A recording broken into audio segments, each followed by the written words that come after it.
हम जो कुछ पढ़ते हैं, जो कुछ सोशल मीडिया पर देखते हैं, वो किसके लिए?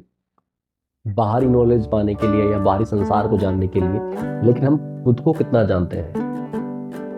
Isn't it an interesting question? हम स्वयं को कितना जानते हैं और हम स्वयं को जानने के लिए करते क्या है? ये सुनने में थोड़ा अजीब लग रहा होगा, लेकिन ये बहुत कड़वी सच्चाई है कि हम अपने आप को जानने के लिए कुछ नहीं करते। मैक्सिमम लोग अपने आप को जानने के लिए कुछ नहीं करते। वे बस बाहरी संसार में पूरी तरह डूबे रहते हैं, चलते जाते हैं। और यही वो महत्वपूर्ण कारण है कि हम खुश होना भूल गए हैं या हम खुश रहना भूल गए हैं। हमें लगता है खुशियाँ केवल बाहर है और इसीलिए यहाँ एंग्जाइटी, डिप्रेशन, चिंता, दुख भरा पड़ा है।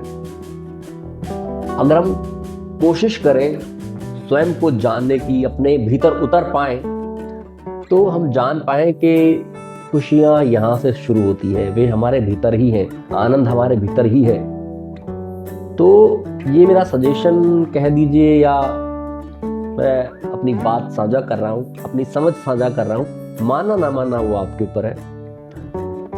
हम बाहरी संसार को जानने के लिए क्या करते हैं? पहले तो ये देखिए, हम बाहरी संसार को जानने के लिए वो किताबें पढ़ते हैं जो संसार के बारे में बताती है, भले वो जनरल नॉलेज हो, हिस्ट्री हो। ये सब चीज़ें बाहरी संसार के बारे में बताती है, संसार क्या है, क्या हो रहा है। सोशल मीडिया बताती है आपको कि कहाँ क्या हो रहा है, कौन सा ट्रेंड चल रहा है, कौन कैसे कपड़े पहन रहा है, क्या चटपटी खबर आई है, वगैरह वगैरह। लेकिन वो क्या है जो आपको स्वयं के बारे में बता सकता है? इसकी पहले शुरुआत होती है आईने से। जब आप कांच के सामने खड़े होते हैं तो ये आपके आउटर बॉडी को, आपके फेस को बताता है कि आप कैसे लग रहे हैं। अगर आप कुछ गड़बड़ लग रहे होते हो तो आप ठीक कर लेते हो। बाल बिखरे हुए, बाल ठीक कर लिए। फेस पे कुछ लगा है तो उसे साफ कर लिया। शेविंग बड़ी हो गई, शेविंग बना ली। आप जब खुद को देखते हो आईने के अंदर तो आपको मालूम चलता है कि आप कैसे दिख रहे हो और आप अपना बाहरी हुलिया सुधारने की कोशिश करते हो। लेकिन क्या कभी आपने अपना भीतरी हुलिया सुधारने की कोशिश की है? क्या आपने कभी खुद के उस स्वयं को देखा है जिसे सिर्फ आप खुद देख सकते हैं, जो आपके भीतर है, वो आप स्वयं, आपका मन, इस बाहरी शरीर से अलग आप। अगर उसमें कुछ गड़बड़ियां लगती है, आपकी थॉट नैरो हो रही है, संकीर्ण हो रही है, विकृत हो रही है, या कुछ और आपको लगे, या आपकी मानसिकता या आपके सोचने का तरीका, या आप कंजूस हो रहे हैं, तो आप अपने आप को सुधारने के लिए कुछ करते हैं। तो मैक्सिमम लोग नहीं करते, तो इस बात को इग्नोर करते जाते हैं। उन्हें मतलब ही नहीं है स्वयं से कि हम क्या हो रहे हैं। स्वयं को जाने कैसे?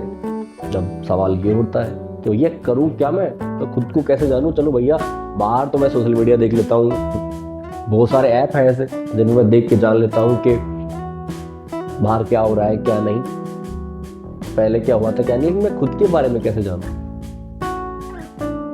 तो मेरे दोस्त, ये जरूरी है। और इसके लिए ऐसे कई धर्म ग्रंथ हैं जो आपको स्वयं के बारे में बताते हैं। आप थोड़ा थोड़ा जानिए खुद को, जिनमें भगवत गीता है, शिव पुराण है, भगवत पुराण है। जब आप ऐसे ग्रंथों को, भले ही आप थोड़ा ही टाइम दें, हो सकता है ये बात सुनने में बोरिंग लग रही है, लेकिन जब आप इस सच्चाई को स्वयं अनुभव करेंगे, स्वयं जानेंगे, तो आपको समझ में आएगा मैं क्या कहना चाह रहा हूँ। थोड़ा ही समय निकालिए, उन्हें थोड़ा थोड़ा पढ़िए और वो जो कहना चाह रहे हैं उसे थोड़ा खुद के भीतर उतारने की कोशिश कीजिए। उसे खुद से मैच कीजिए, आप किस स्तर पर हैं। कंपैरिजन, तुलना, आप तुलना करते हैं ना, आप किसी को देखते हो, अरे यार उसने ऐसी घड़ी पहन रखी है, उसने ऐसी घड़ी पहन रखी है, उसने ऐसी टी शर्ट पहन रखी है, अरे यार मेरे पास कैसी टी शर्ट है, मेरे पास कैसी घड़ी है। आप फट से तुलना कर देते हैं, लेकिन आप भीतर से कितने गिरते जाते हैं। आपकी चेतना, आपकी कॉन्शियसनेस कितनी गिरती जाती है। आप अगर किसी उठी हुई चेतना के बारे में पढ़े या तो आप कंपैरिजन करते ही नहीं है शायद। जब आप ऐसे ग्रंथों को पढ़ते हैं, भले ही थोड़ा ही समय निकालिए, पर रोज निकालिए, जब कभी समय मिले निकालिए।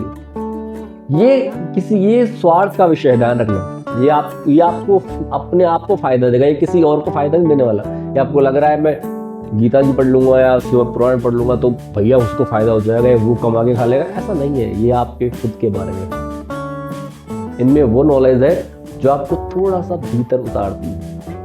यही कह दूं कि शुरुआत हो जाती है। जब तक आप जानने की कोशिश नहीं करोगे, आप जानोगे कैसे?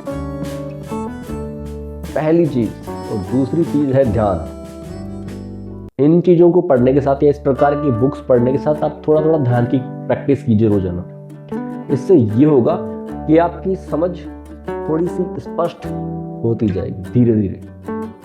ध्यान, हालांकि इसका एक बड़ा एरिया है, लेकिन मैं कुछ महत्वपूर्ण बातें बताना चाहूँगा। जब आप ध्यान करते हैं तो ये आपके मन को भीतर से शांत करता है। धीरे धीरे धीरे आपके मन में आने वाले अनवांटेड थॉट्स को रोकता है, शांत करता है। और जब आपका मन जितना शांत होगा आप उतने ही प्रसन्न होंगे। आप फील करना, कभी आपके माइंड में जितनी थॉट्स कम होती हैं आप उतना ही अच्छा फील करते हैं। और जितनी ज़्यादा थॉट्स भर जाती हैं आपको ऐसा लगता है अरे यार क्या करूँ, सर दर्द कर रहा है मेरा। तो रोजाना ध्यान की प्रैक्टिस कीजिए और साथ ही ऐसी पुस्तकें पढ़िए, भले वो भगवत गीता हो, शिव पुराण हो, रामायण हो। ये केवल कहानियां नहीं है। अगर आप इन्हें केवल कहानियां या कल्पना की पुस्तकें समझे तो आप बहुत गलत समझ रहे हैं दोस्त। इनमें सार है, पूरे जीवन का निचोड़ है। जब तक आप इन्हें स्वयं पढ़ेंगे नहीं, आप नहीं जान पाएंगे कि ये सब क्या है। और केवल पढ़ना पर्याप्त नहीं है, साथ में ध्यान चलता रहे तो अच्छा है। ये कुछ वैसा ही है कि आप चाय बनाने के बारे में पढ़ रहे हैं तो आप ज़्यादा नहीं समझ पाएंगे चाय के बारे में, क्योंकि आप उसे थ्योरेटिकली पढ़ रहे हैं। लेकिन अगर आप चाय बनाने के में पढ़ने के साथ साथ अगर आप चाय बनाने की कोशिश भी करें तो आप जान पाएंगे कि उसमें लिख रखा है वो वास्तविक है, ऐसी कुछ चीज़ बनती है। दूध, शक्कर और चाय को मिलाकर ऐसा कुछ बनता है जो जिसका स्वाद कुछ ऐसा है, कुछ मीठा सा, कुछ प्यारा सा। ठीक इसी तरह जब आप इस तरह के सार से भरे हुए ग्रंथों को पढ़ें, बुक्स को पढ़ें, तो ध्यान साथ चलते रहना चाहिए ताकि आपको पता रहे उसमें लिखा हुआ है, वो एग्जिस्ट करता है, वो अनुभूतियां एग्जिस्ट करती हैं। चेतना नाम की कोई चीज है भाई, जो ऊपर उड़ती है, नीचे गिरती है। और ये आपके अंतर्मन का विषय है। इसे आप बाहर से नहीं देख सकते, इसे आप बाहर से नहीं जान सकते। आपको स्वयं प्रैक्टिस करनी होगी। और ये सब मैं इसलिए बता रहा हूँ क्योंकि ये आपको खुश रहने में मदद करता है। आप जो कुछ करते हैं जिंदगी में, पैसा कमाते हैं, जॉब पे जाते हैं, शादी करते हैं, उसका एक मोस्ट टारगेट वो होता है कि आप खुश रह सके, आप आनंदित रह सके, आप हैप्पी रह सके।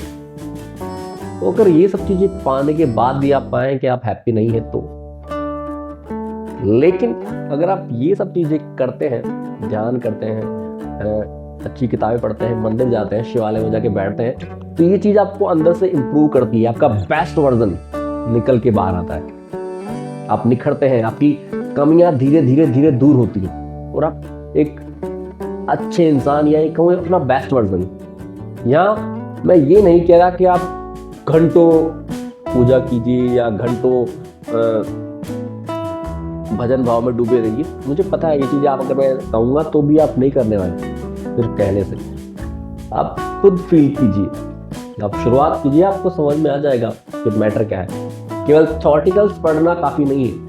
अगर आपको जानना है जीवन क्या है तो इन बुक्स को पढ़िए और डेली ध्यान की प्रैक्टिस कीजिए। आपको बहुत सही चीज़ समझ में आ जाएगी जीवन के बारे में। तो अगर आप चाहते हैं कि आप वास्तव में हैप्पी रहें, आनंदित रहें, तो कोशिश आज से ही शुरू कीजिए। और किताबें आसानी से मिल जाती है। मैं कोई लिंक नहीं दे रहा क्योंकि हर जगह उपलब्ध है उसमें चीज़ें। जस्ट किसी भी साइट पे सर्च कीजिए या किसी बुक स्टोर पे जाइए, आपको मिल जाएगी। तो शुरुआत कीजिए स्वयं को निखारने की। धन्यवाद।